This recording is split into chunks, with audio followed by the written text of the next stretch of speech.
El tema del sermón de hoy, dado que celebramos a los dos mártires patronos, el tema, puesto que su vida poco sabemos y ya infinidad de veces ha sido comentada, repetida en los sermones, va a ser acerca de otros mártires y santos.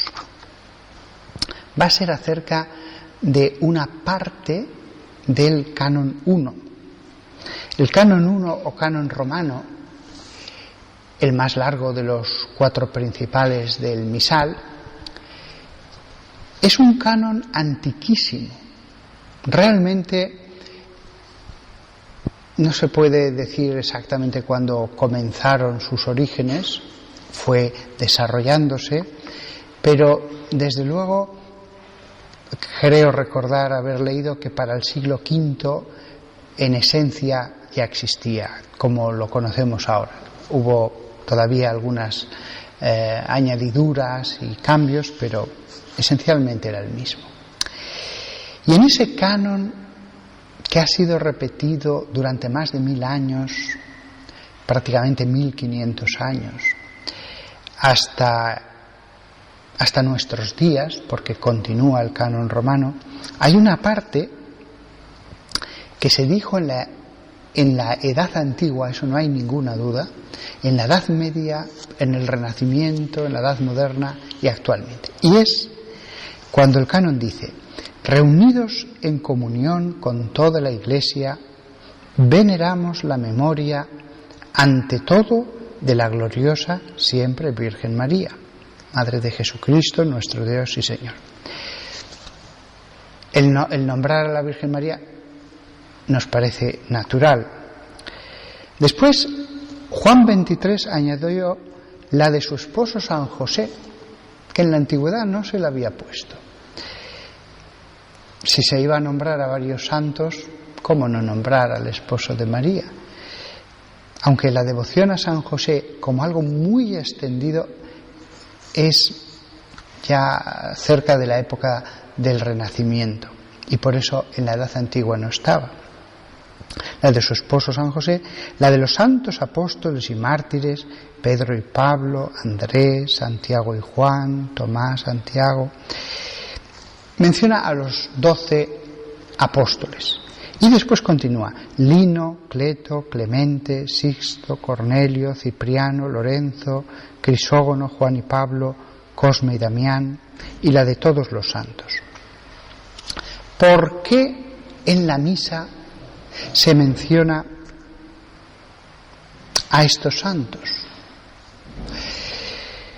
Para mí esto tiene un sentido muy bonito, y es: la misa está centrada en Dios, pero pedimos durante este momento que vengan los santos del cielo, que nos miren desde el cielo.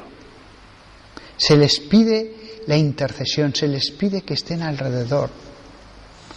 Yo muchas veces durante la misa me imagino a santos, apóstoles, a familiares míos, a sacerdotes que conocí que ya han muerto. La misa como el lugar donde nos reunimos los vivos y los que están en el cielo y el purgatorio. Esto es una cosa que, si la hacemos de corazón, ellos nos ayudan a vivir la misa. Ellos nos van a pedir gracias. No es que ellos nos envíen gracias directamente, sino que ellos las piden a Dios y Dios las envía.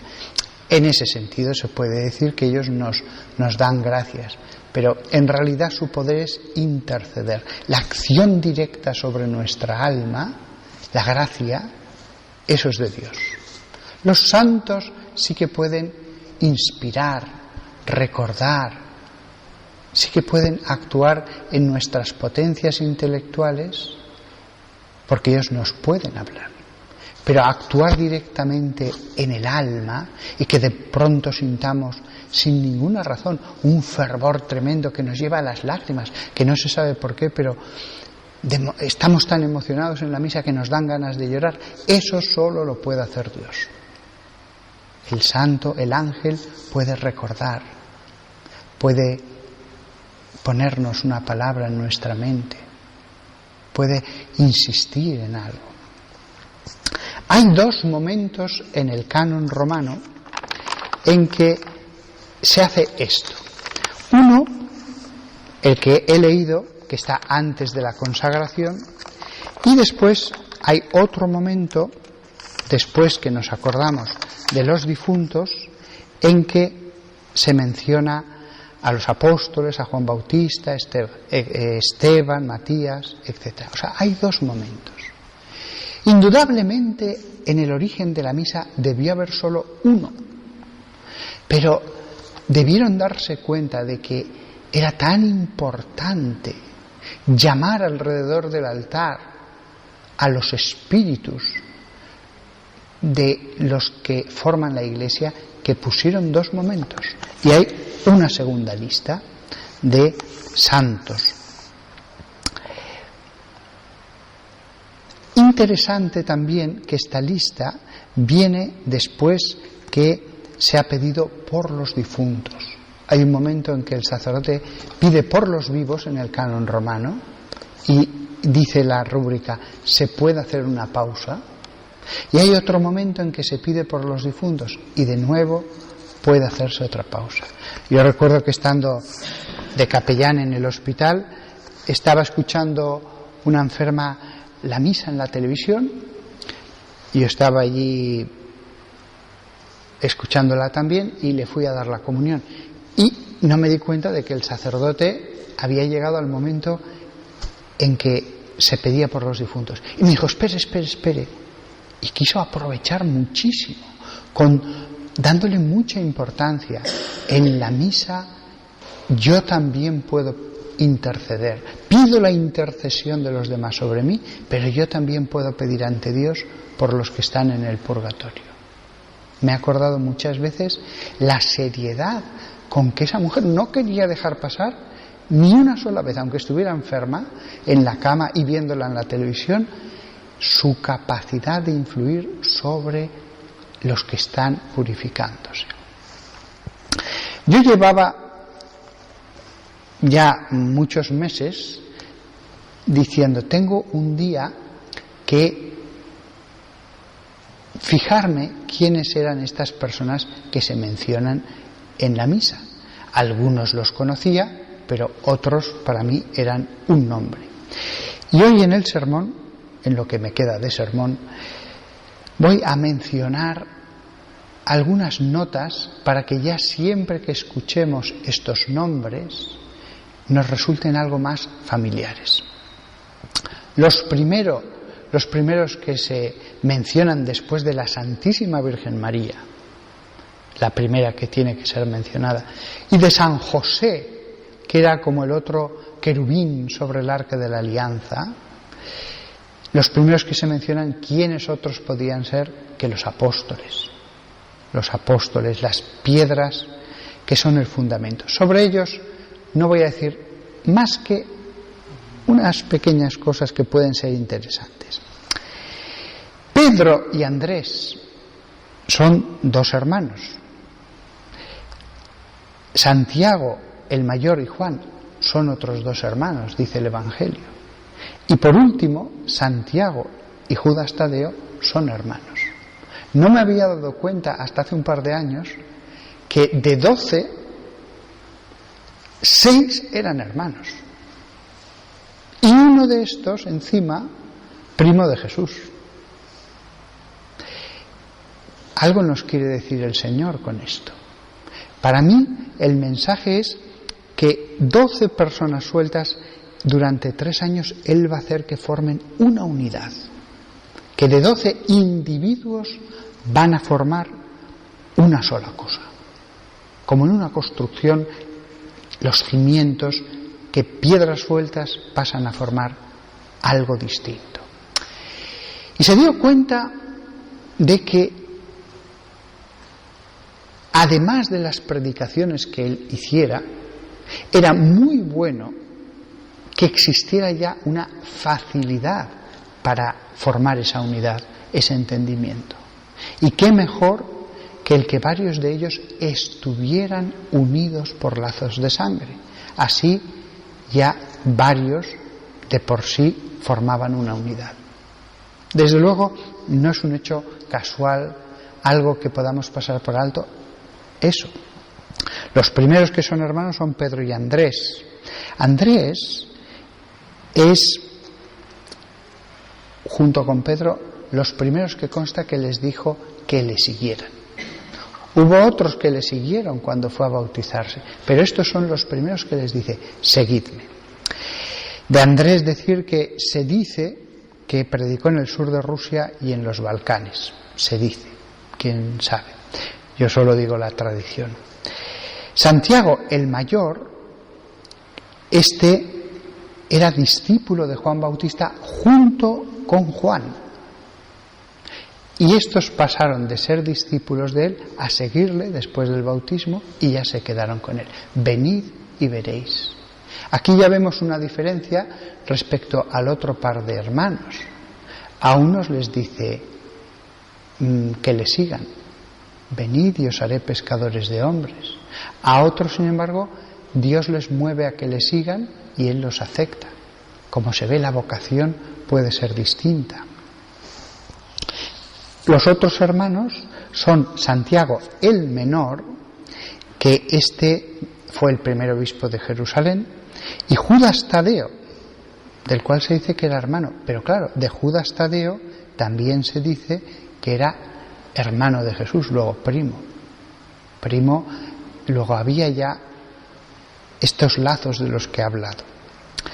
Los siguientes, Tomás, cuya existe una tradición de que predicó en Persia, en la India, pero que la tumba se dice que está en Edesa, que está al norte de Grecia. Felipe, que la tradición lo presenta como evangelizador de Frigia. Bartolomé, de este se sabe mucho menos de su vida, pero se dice que predicó en la India, se dice, y que sufrió martirio por desollamiento.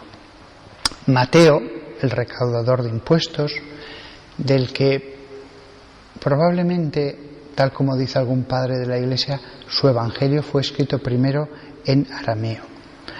Y Simón, también llamado el Celote, se dice que predicó en Persia y Mesopotamia.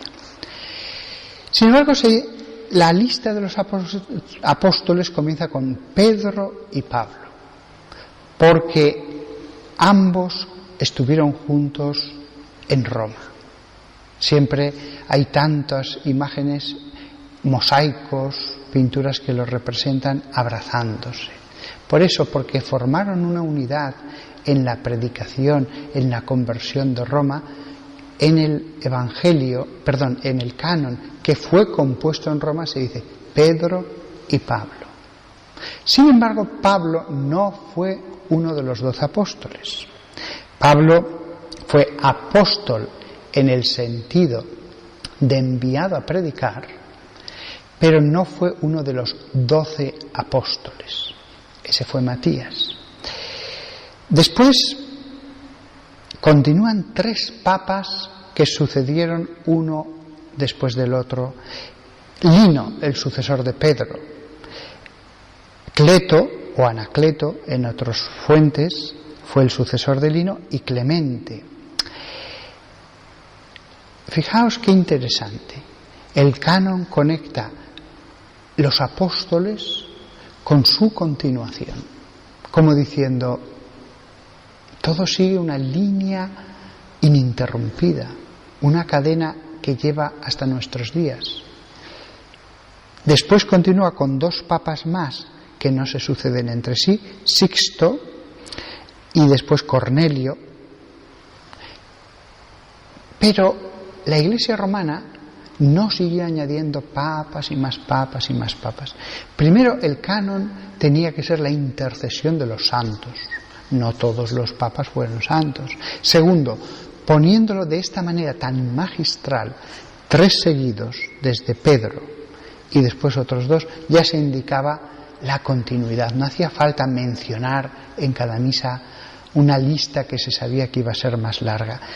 Pero cuando yo leo esos nombres de los papas, podríamos continuar hasta San Juan Pablo II, Benedicto XVI, Francisco. Después continúa con Cipriano, que fue obispo de Cartago, con Lorenzo, diácono de Roma, con Crisógono, laico dálmata. Este murió en la época de Diocleciano, la última persecución. Interesante. Después de los apóstoles, los papas, se pone a un obispo, pero ya no de Roma, de África, a un diácono y a un laico.